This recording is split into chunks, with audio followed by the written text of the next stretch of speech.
Okay, my number 4 is a game called Guitar Hero Live. God, I really want to play this game. Do you really want to play it? Yeah, I really want to play it, yeah. Okay, are you going to? I can't see it happening.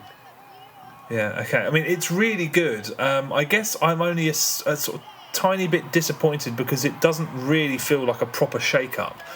The guitar has been slightly redesigned, but it is still Guitar Hero, and that's fine. But it was kind of insinuated that this is a new dawn, and it's not really. It's very much Guitar Hero 7 or whatever the hell it's supposed to be. It's taken the whole wish fulfillment thing to a whole new level. Have you seen any of the footage of the offline game, like with the crowds and stuff? Yeah. I mean, I saw the initial footage that looked like it was shot in like a small nightclub or something, but have you seen the ones in like the big stadiums and stuff? No, I think I've only seen, like you say, the ones that are shot in like small arenas or whatever, like 2,000 capacities or whatever. Oh, okay. The only thing I'd seen before going in was what looked like test footage that was in like a warehouse or something when they first announced it, which I'm pretty sure is not in the finished game. But yeah, I mean, you walk out onto the stage before each set, and people fist bump you, and they give you a thumbs up, and occasionally your bandmates you have like a group hug, and you get pumped up and stuff. During gaps in the songs, people say things to you like "You're the greatest," and because the acting is so hammy, it never made me feel uncomfortable. I still remember, I'm sure I've mentioned this before, but when we first played Rock Band for the first time, I felt really uncomfortable because I've never fantasised about being in a rock band. And as we sat there and we were playing long, proggy songs, and those avatars pranced around on the screen that were supposed to be you and your friends in a band, I felt like I was kind of imposing on someone else's fantasy. I felt really out of place. It was like we were sitting and watching really weird pornography, and I just wanted to stand up and say, if anyone wants to be alone with this, I'll just leave, that's fine, because I couldn't relate to it. I didn't really understand it. And it's weird that despite all of those actors telling you that you're a god between songs and the crowd screaming at you and stuff, Guitar Hero Live never made me feel uncomfortable in that way until there was one moment where I was playing a song and I looked out into the crowd and someone was holding up a massive placard that said, "I am very proud of you."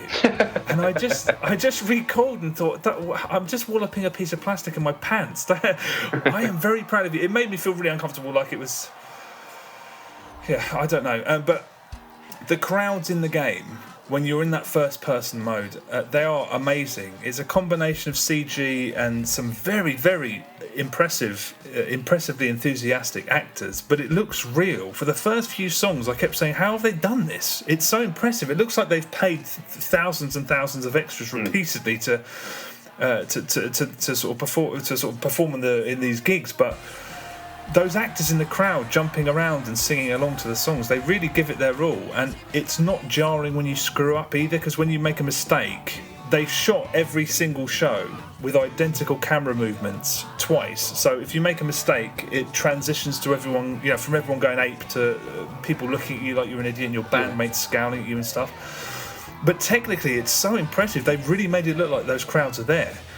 But the gameplay basically is exactly the same. There are now 2 rows of 3 buttons on the fret, and at first I thought that simply remembering that the black notes were on the top and the white keys were on the bottom would take me forever, but it's basically become second nature after a few hours. It's like when the orange button on the old Guitar Hero, I often thought, I'm never going to use that button, I'll never be skilled enough to use it, but then after a while, it's easy. Guitar Hero TV is the other mode. It's actually separate from Guitar Hero Live, and that's where you play along to music videos. The rotation of the music, I think, changes every week or 10 days or so.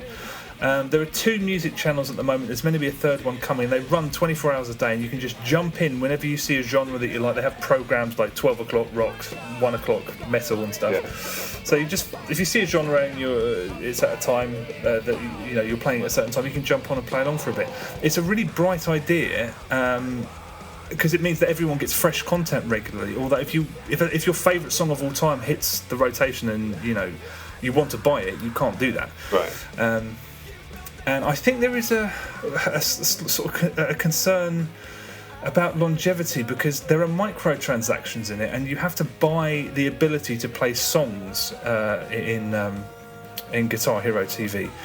And then you also have to buy multipliers and you have to buy boosts. It's actually quite reminiscent of the systems from Rock Band Blitz, although it's nowhere near as forceful as that. I haven't been in a situation where I've run out of plays and I have to go and grind or anything, but when you start levelling up at a slightly slower rate, I'm worried that currency is going to start being harder to come by and you'll have to pay money.